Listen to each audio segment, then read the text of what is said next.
Every week, real estate expert TJ Larson joins us with great information and advice for Charlotte Today viewers. Well, today it's your turn to ask TJ questions. And TJ, we got some good ones from our viewers on Facebook. Thanks to everybody who wrote in. The first one for you, TJ, is from Nona.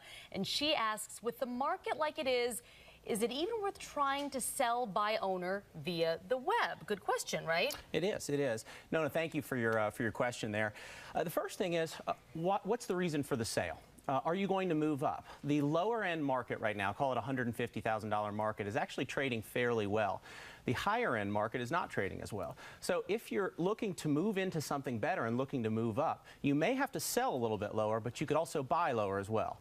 Now, you also mentioned in your question, should you sell by owner? Certainly you can give anything a try, but I would mention to you that statistically that is very tough to do that. 75% of the people that start for sale by owner actually end up using a realtor at the end. Also, there are some statistics that say, if I can say that word. That's a hard word to say. It really is. I always just say stats or numbers. The stats say, there we go, that typically you'll get about 16% less if you try to sell your home without the assistance of a realtor. Okay, statistically speaking, it's very hard to say. I know. Okay, the next question comes from Sarah. What really needs to be done before putting a house on the market? What really needs to be done, TJ? What's the important stuff? First thing, price the home right. So, Sarah, I would recommend to you, look at all of the comparables that you can possibly find. Talk to a realtor that you trust. Potentially, you could also talk to an appraiser. From a realtor, you can get what's called a BPO, or a broker price opinion.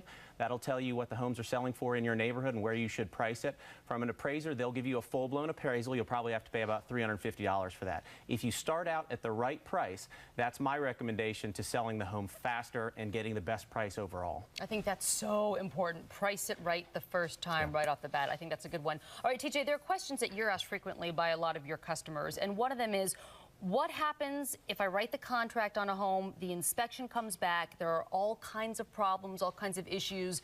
Does the seller have to fix those problems?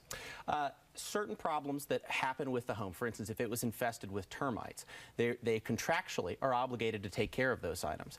Also, your broker can put into that agreement that certain items do have to be taken care of. If you know that you have an HVAC system that has failed or that you want replaced, ask for it up front. Ask for it in the contract. Otherwise, we get into a gray area when we're negotiating. And this is a negotiation just like you would negotiate for price. So they don't have to fix everything. But if there is an item that's not performing the function for which intended and is in need of immediate repair, you can ask for those items. And if the seller does not do those for you, you may have cause to get out of the contract and get a refund of your earnest money. Okay, got it. All right, another common question you get. I'm in a contract dispute and I want to get back or keep my earnest money. Who does this money belong to? How do I get it back if you're in some kind of a dispute? Well, it doesn't belong to anybody. It's in a trust account to protect both of the parties. And in order to release disputed funds, you need to have an agreement, not only from the buyer, but also from the seller. They both have to agree that that money is going to go to one party or the other, or it's going to be divided up in some form or fashion. That's a trouble for us as managers of trust accounts, also for attorneys. We'd like to get that money out of the account. That certainly is not something that helps us. We've got two disputing parties. So after about 120 days, we can turn that over to the clerk of court and we can let a judge decide. Okay, TJ Larson, as always, a pleasure. Thank you so much. You can get answers to these questions and more from TJ's website.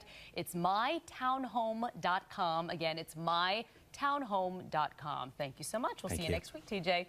Well, coming up,